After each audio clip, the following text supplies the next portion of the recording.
Good morning. It should be self-evident that the liberal democracies of the West are in a crisis today. However, there is disagreement as to what this crisis consists of.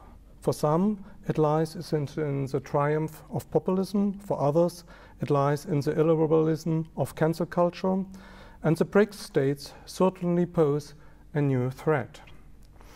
In my lecture, I would like to present a history model that explains why all these various forms of illiberalism have a common origin. I will then go to examine whether there is any objective reason to hold on the term liberal democracy at all. Terms such as liberal democracy cannot only change their meaning over time, but they can also fulfill different functions in the self-description of a society. Liberal democracy in the post-war period was initially a political idea. After the fall of communism, it was transformed into an ideal. And today it takes the form of an ideology defended and opposed by two political camps. When Churchill coined the metaphor of the Iron Curtain in 1946, this also had an impact on the concept of democracy itself. And containment policy was pursued to contain the influence of communism. The systemic conflict manifested itself in an unchecked arms race. As a result, the idea of liberal democracy takes the form of something imposed from outside by its enemies. The concept of democracy was designed as a negative counter-concept.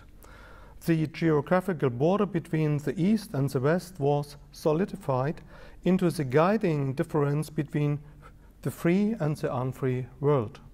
Accordingly, the democracies also referred to themselves as Western democracies. As a result, the fall of the Berlin Wall in 1989 could also be seen as a global victory for the free world and for liberalism.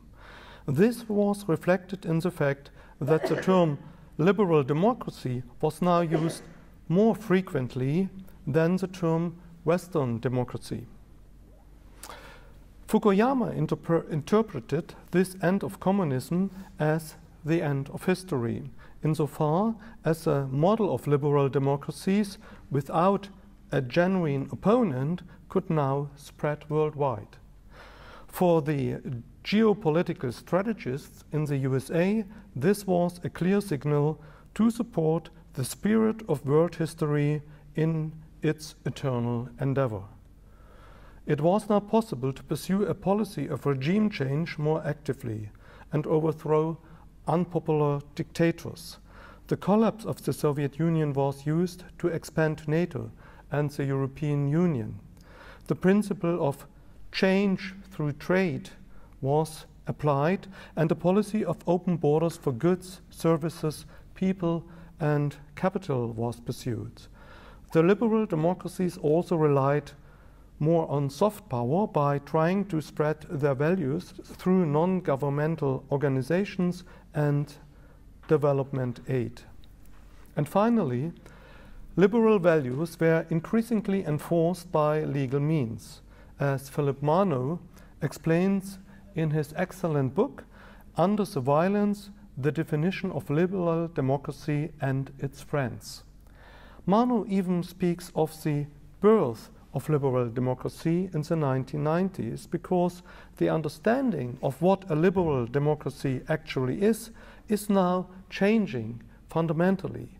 In the past, democracy was primarily understood to be an electoral democracy, which essentially means that a government can be voted out of office through elections. Political scientists began now to argue that such electoral democracy was an inferior form of democracy. Instead, it was now assumed that a full-fledged democracy would have to take the form of a liberal democracy. According to Mano, the essence of this newly conceived liberal democracy lies in a constitutional revolution. On the surface, this is manifested in a worldwide proliferation of constitutional courts. In reality, however, the constitutional courts are being used more and more to remove certain issues from the political agenda and from the ballot. For example, even if a majority of the population votes out the current migration policy, constitutional courts are preventing politicians from implementing the will of the voters. Democracy, reacting usually to this kind of democratic deficit with a populist revolt. The change in the function of constitutional courts is a vivid illustration of why liberal democracy has become an ideal. The constitutional courts before 1989 were supposed to stabilize democracy and protect it from relapsing into dictatorships.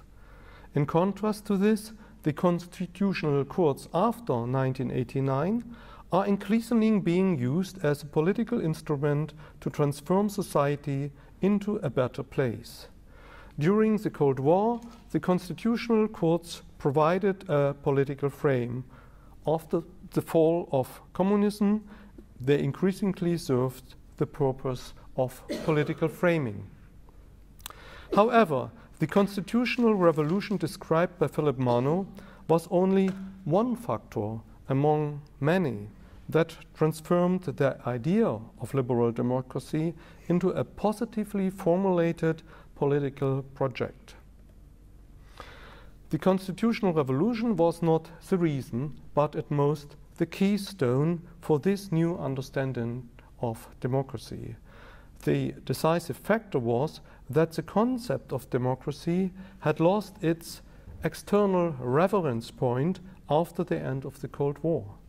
Or rather, it no longer had any basis in the reality of socialism and existed only as a narrative that could be idealistically rewritten as needed. Under these conditions, the idea of democracy was transformed into a term without distinction, and that is, into an ideal. A political ideal can only integrate a society as long as it seems realistic. The key premise of this ideal was that globalization would actually transform the world into a global liberal democracy. It is precisely this assumption that has since proved to be a major historical miscalculation. With the election of Trump and Brexit in 2016, the end of history itself came to an end. The return of history marks the beginning of the crisis in which liberal democracies find themselves today. Ultimately, global liberalism has proven to be a failed ideal, or rather a failed utopia, and has consequently been transformed into an ideology. Globalization has not spread the model of liberal democracy worldwide, but instead created a new class of globalization losers who vote for populist parties. Globalization has not produced a single world society, but a hostile, multipolar world. The idea of change through trade has not led to a wave of democratization in China, but has instead created a new anti-liberal superpower. And the institutionalization of a non-discriminatory society in the form of diversity, equity, and inclusion programs has given rise to an illiberal cancel culture. Last year I published this book, Ideology Machines, How Cancel Culture Works, in which I described this new kind of illiberalism in liberal democracies in detail. Ultimately, the populist revolt triggers a political realignment, meaning the parties have to align themselves with a new line of conflict and have to change their programs accordingly. A general distinction can be made here between a communitarian and a cosmopolitan camp, each of which reacts differently to the globalization-induced crisis. Focusing on traditional values such as community, nation, religion, and family, the communitarian camp rejects not only the utopian project of liberal democracy, but in its conservative core, the whole idea of liberal democracy itself. The argument of national conservatism in the USA is that liberalism destroys precisely those traditional values of family, nation, and culture that form the foundation of any democracy. This is a serious argument. It is a clear ideological position that the cosmopolitan camp currently has little to oppose. National populism is calling into question the entire political paradigm of the post-reunification era, namely that crossing boundaries and open borders are fundamentally positive things. And that is a philosophical remark. This observation does not refer to a specific political conviction, but to a structure of our grammar with which we observe the world. It is a general attitude to all kinds of border, boundaries, and limitation issues. Like avant-garde art, the political system believed in this historical a priori. It must be stated that the utopian ideal of liberal democracies has produced a threefold illiberalism. First, illiberalism, which can be seen in the cancel culture, or in the freezing of bank accounts, or in hate speech laws of political opponents. Second, the illiberalism that national conservatism contains of part of the populist movement. And thirdly, there are illiberal superpowers that have emerged under the ideal of a global liberal world. We are therefore dealing with the perfect crisis of liberal democracies, in which their friends and their enemies are equally involved. When big ideas fail, it's time for philosophy. The nature of philosophical theories is that you don't immediately know what they are good for. That's what happened to me with this book, Art, Love, Religion, which will be published in 2 weeks. In this monograph, I'm actually trying to close a theoretical gap in Niklas Luhmann's social theory. In view of the crisis of liberal democracies, I have noticed that I can also derive a metapolitical argument from that theory, namely that democracies are inherently liberal political systems. And I think this is an important argument in a way which can shape political discourses. Luhmann's central idea is that the structure of society changed in the 15th century and that this change can be described by a different coding of communication. European societies in the Middle Ages were hierarchically differentiated societies with the Pope or an emperor on the top of the social pyramid. This top position also gave these highest representatives absolute power to define what could be spoken and thought in a society. The various spheres of communication, of economy, of law, of knowledge, of justice and beauty were fused together through their positive values. It was therefore not possible to say what was true or just or beautiful independently of the Catholic Church or of the Christian faith. Triggered by the innovation of the printing press, the Reformation, and the development of empirical sciences, the modern era then saw a gradual decoupling of the communication areas. The more the integrative power of religion in society diminished, the more the different communication areas were able to specialize. Over the centuries, that led to the formation of autonomous functional systems, such as the science system, the economy system, the legal system, and the political system. These social systems use their own programs and criteria to decide whether a statement is true or false, or whether an action is lawful or unlawful. In the scientific system, for instance, these programs take the form of theories and methods. In the legal system, the programs manifest themselves in the form of laws and lawsuits. In each of these autonomous spheres of communication, however, a logical problem occurred.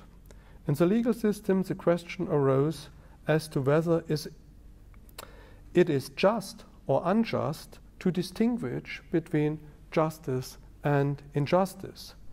The solution lies in the self-acceptance of the code, which is represented in system theory by this figure of re-entry. The distinction between justice and injustice marks itself with the positive value of justice. In Luhmann's theory, all functional systems are coded according to this pattern of self-affirmation. There is a code with a positive and a negative value, and this code performs a re-entry on the positive side. The re-entry defines that the sentence of the excluded third party applies in each communication field. A scientific statement must be able to be true or false and cannot claim to be divine or just or beautiful in order to be accepted by scientists or by the scientific community. This in turn leads to the exclusion of the subjects with their feelings, thoughts, perceptions and wishes from these highly specialized communication systems.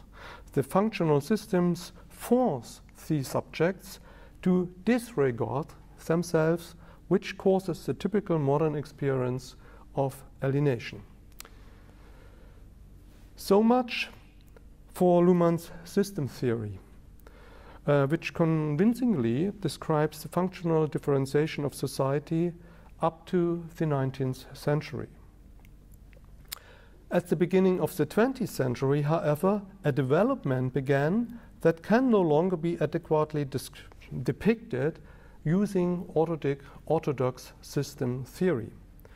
There is a specific inclusion of subjective experiences in the communication processes of art, love, and religion. For this reason, I have coined the term human media, Humanmedien. My enhancement of Luhmann's system theory consists of the proposition that the coding of communication in such human media underwent a fundamental change. The code does not follow a re-entry, but it follows, so my suggestion, a re-exit. The rule states, for example, that the binary code of art and non-art should not be confirmed, but rather negated, and thus rejected as a distinction. This is exactly how the avant-garde worked, consciously trying to include non-art into the art system and into the art communication, for example, by declaring everyday objects to be works of art.